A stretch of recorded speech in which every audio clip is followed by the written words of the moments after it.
जय Hind. Junior engineer के तौर पर नौकरी करने वाला एक व्यक्ति कैसे 1200 करोड़ रुपए का मालिक बन गया। नौकरी करते करते क्या उसे सरकारी तनख्वाह इतनी मिली कि वो 1200 करोड़ रुपए की संपत्ति जुटा पाया, या फिर इसके पीछे छिपा था बड़ा भ्रष्टाचार।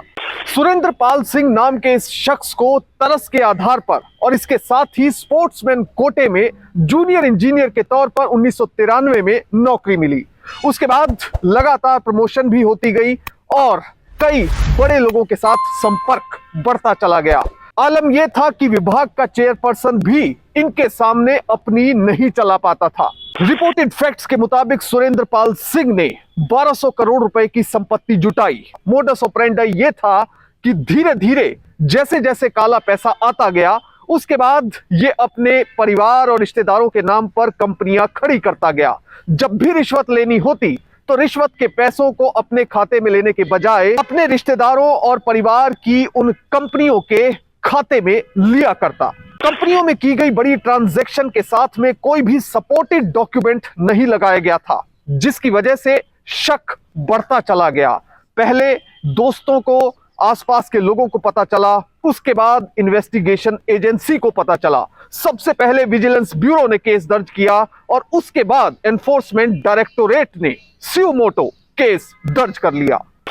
जय हिंद। एक पहलवान, एक स्पोर्ट्स पर्सन जो बड़ी मेहनत करता और उसके बाद उसे देखकर सभी लोग ये कहा करते कि काश भगवान इस परिवार की, इस लड़के की भी मदद करता।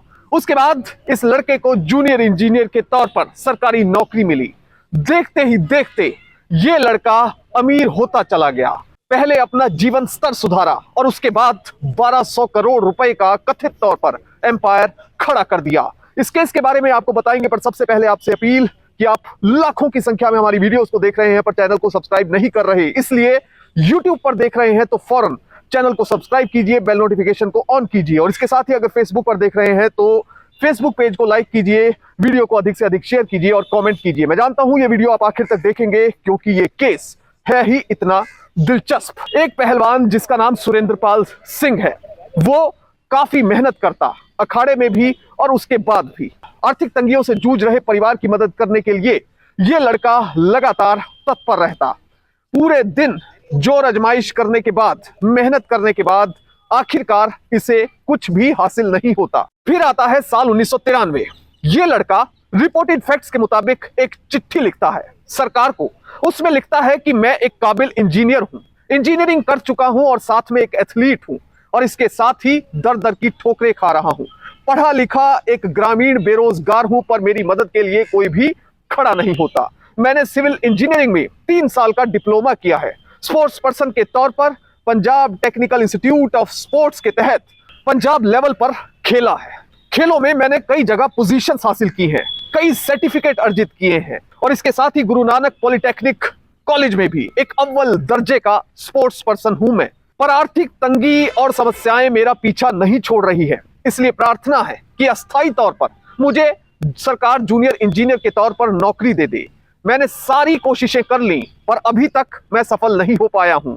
एजुकेशनल क्वालिफिकेशन और साथ में स्पोर्ट्स के सर्टिफिकेट इस पत्र के साथ नत्थी कर रहा हूं, यानी एनक्लोज कर रहा हूं। उम्मीद करता हूं कि मेरी मदद के लिए आप आगे बढ़ेंगे और स्पोर्ट्स पर्सन की आशा हमेशा जीवित रहेगी। इसके बाद ये लेटर लिखकर भूल जाता है, पर इसे क्या पता था एक दिन इसकी किस्मत जाग जाएगी।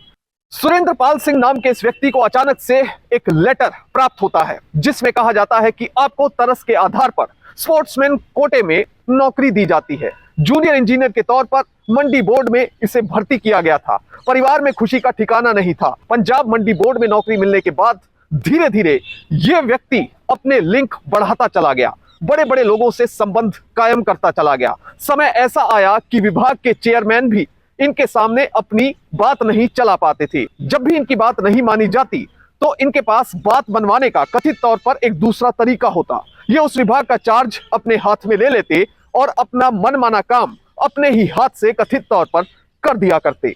इनकी पहुंच का अंदाजा इसी बात से लगाया जा सकता है कि गमाडा में पोस्टिंग के दौरान इनके पास मल्टीपल चार्ज थे, कई तरह के चार्ज। SEC 1 का चार्ज, SEC 2 का चार्ज, SC हेडक्वार्टर का चार्ज, SC फूड का चार्ज, ऐसी मंडी बोर्ड लुधियाना का charge, XEN Jalandhar, XEN Mohali का चार्ज, इतने चार्ज होने के बाद आप समझ सकते हैं कि कितना बड़ा काम या कितनी बड़ी पावर इनके हाथ में थी। साल आया 2017। गवाडा में उस समय 2 एक्सीएन थे और इनके पास तकरीबन 1700 करोड़ रुपए के प्रोजेक्ट्स पास करने की पावर थी, या यूं कहें कि 1700 करोड़ रुपए के प्रोजेक्ट इनके अधीन चल रहे थे। एक प्रोजेक्ट था न्यू चंडीगढ़ इंटरनेशनल एयरपोर्ट का, दूसरा था आईटी सिटी का, तीसरा था एरो सिटी का, चौथा था 2 और आईटी सिटी को जोड़ने वाली रोड्स को बनाने का, 5वां इको सिटी का, और छठा था मुल्लापुर इको सिटी रोड का, और 7वां प्रोजेक्ट था होटल को जाने वाली रोड का। इतने सारे प्रोजेक्ट सिर्फ एक शख्स की कथित तौर पर देखरेख में चल रहे थे। रिपोर्टेड फैक्ट्स के मुताबिक इस अधिकारी को जब भी रिश्वत के पैसे लेने होते तो ये अंडर टेबल पैसे लेने के बजाय या अपने खाते में पैसे लेने के बजाय अपने परिवार और अपने रिश्तेदारों के नाम पर खड़ी की गई कंपनियों के खातों में पैसे लिया करता, जिससे किसी को शक ना हो। पर इनका भी सोचना गलत था, क्योंकि बड़ी बड़ी ट्रांजैक्शंस चाहे वो किसी कंपनी में हो, चाहे वो किसी निजी व्यक्ति के खाते में हो, उन पर सरकार और इन्वेस्टिगेटिंग एजेंसियां नजर रखती हैं। सो सुरेंद्र पाल सिंह की इन हरकतों पर भी इन्वेस्टिगेटिंग एजेंसियां नजर रख रही थी। अब इनके ऊपर आरोप क्या है और मोडस ऑपरेंडाई क्या था? वो दरअसल ये था कि चीफ इंजीनियर रहते हुए मनमानी कंपनियों और फर्मों को इनकी ओर से अवैध तौर पर फायदा पहुंचाया गया। उनको फाइनेंशियल डिसीजन उनके फेवर में लिए गए और अपने पारिवारिक सदस्यों और रिश्तेदारों के नाम पर इन्होंने बड़ी बड़ी कंपनियां शुरू कर दी, कई फर्में शुरू कर दी, और जब भी रिश्वत का पैसा लेना होता तो इन कंपनियों के खातों में लिया जाता, जैसा मैं पहले आपको बता चुका हूं। अब इनकी पहुंच इस स्तर तक पहुंच चुकी थी कि किसी भी राज्य में आमतौर पर देखा जाता है कि अगर चीफ इंजीनियर किसी डिपार्टमेंट में लगाना होता है तो उसकी minimum eligibility criteria educational qualification का होता है बीटेक। ये बीटेक नहीं थे, इन्होंने सिविल इंजीनियरिंग में 3 साल का डिप्लोमा किया था, डिग्री नहीं की थी, पर फिर भी इन्हें चीफ इंजीनियर लगा दिया गया। कई जगह तो बीटेक के बिना एक्सीएन भी नहीं लगाया जाता, पर एक्सीएन तो क्या, इन्हें चीफ इंजीनियर बना दिया गया। अब आपको बताते हैं कि इस अधिकारी ने कितनी संपत्ति अर्जित की। दैनिक भास्कर की रिपोर्ट पर यकीन किया जाए तो लुधियाना, पंजाब के लुधियाना में 43 जगह इस व्यक्ति की प्रॉपर्टी है, रोपड़ में 17 जगह, मोहाली में 15 जगह और मोगा में 12 जगह इस व्यक्ति के नाम पर संपत्ति है। फिर आया साल 2017। ये अधिकारी अपने विभाग से छुट्टी लेकर कनाडा जाता है। आमतौर पर जब भी किसी सरकारी अधिकारी को ओवरसीज विदेश जाना होता है तो अपने विभाग से परमिशन लेनी पड़ती है, तो इसी प्रकार की परमिशन इस अधिकारी के द्वारा ली गई। अब 1 मई तक की छुट्टी ली गई थी और 2 मई को इस अधिकारी को अपने विभाग में वापस ज्वाइन करना था, पर इस बीच इस अधिकारी द्वारा एक बार फिर से एप्लीकेशन मूव की जाती है अपने विभाग में कि मेरी छुट्टी को एक्सटेंड कर दिया जाए।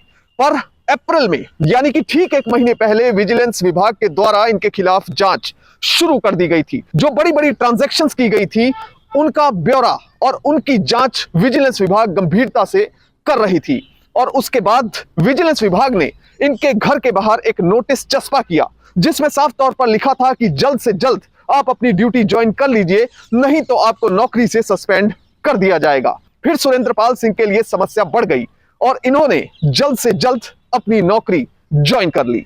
विजिलेंस ने सुरेंद्र पाल सिंह के खिलाफ आईपीसी की धाराओं के साथ साथ प्रिवेंशन ऑफ करप्शन एक्ट की धाराओं के तहत केस रजिस्टर किया था। फिर बड़ी ट्रांजैक्शंस होने के चलते ईडी की नजर में भी यह अधिकारी आ गया। ईडी ने अपनी जांच शुरू की और यह पाया कि जितनी भी ट्रांजैक्शंस विभिन्न कंपनियों में हुई हैं वो अपने आप में सस्पेक्टेड है। कुल मिलाकर आरोप यह था कि रिश्तेदारों और परिवार वालों की कंपनियों में पैसा जमा किया गया, पर साथ में कोई सपोर्टिंग डॉक्यूमेंट नहीं लगाया गया। ईडी ने जब इस अधिकारी के ठिकानों पर छापा मारा तो इतना धन, इतनी संपत्ति और इतनी एफडी बरामद हुई जो आमतौर पर किसी सरकारी कर्मचारी के घर पर नहीं बरामद हो सकती। घर से 6 करोड़ 70 लाख रुपए की एफडी बरामद हुई। 5 लॉकर्स को फ्रीज कर दिया गया। इनक्रिमिनेटिंग डॉक्यूमेंट्स यानी शकी डॉक्यूमेंट्स प्राप्त हुए। डिजिटल डिवाइसेस मिली, उन्हें भी जब्त कर लिया गया। 10,30,000 रुपए की इंडियन करेंसी बरामद हुई और 4,000 यूएस डॉलर मिले जिन्हें ईडी ने सीज कर दिया। इसके साथ ही एनफोर्समेंट डायरेक्टोरेट ने जो अलग अलग जगह संपत्तियां बनाई गई थी उन पर भी बड़ी कार्रवाई की। 63 संपत्तियां जो परिवार रिश्तेदारों के नाम पर अर्जित की गई थी उन्हें सील कर दिया गया। और इसके साथ ही कथित तौर पर एनफोर्समेंट डायरेक्टोरेट ने जांच के दौरान जब इस व्यक्ति से पूछा कि आपके पास इतना पैसा कहां से आया, आपके पास इतने बड़े स्तर पर संपत्ति कहां से आई, आपके पास इतनी बड़ी फिक्स डिपॉजिट यानी एफडी कहां से आई, तो इस व्यक्ति के पास देने को जवाब नहीं बन रहा था।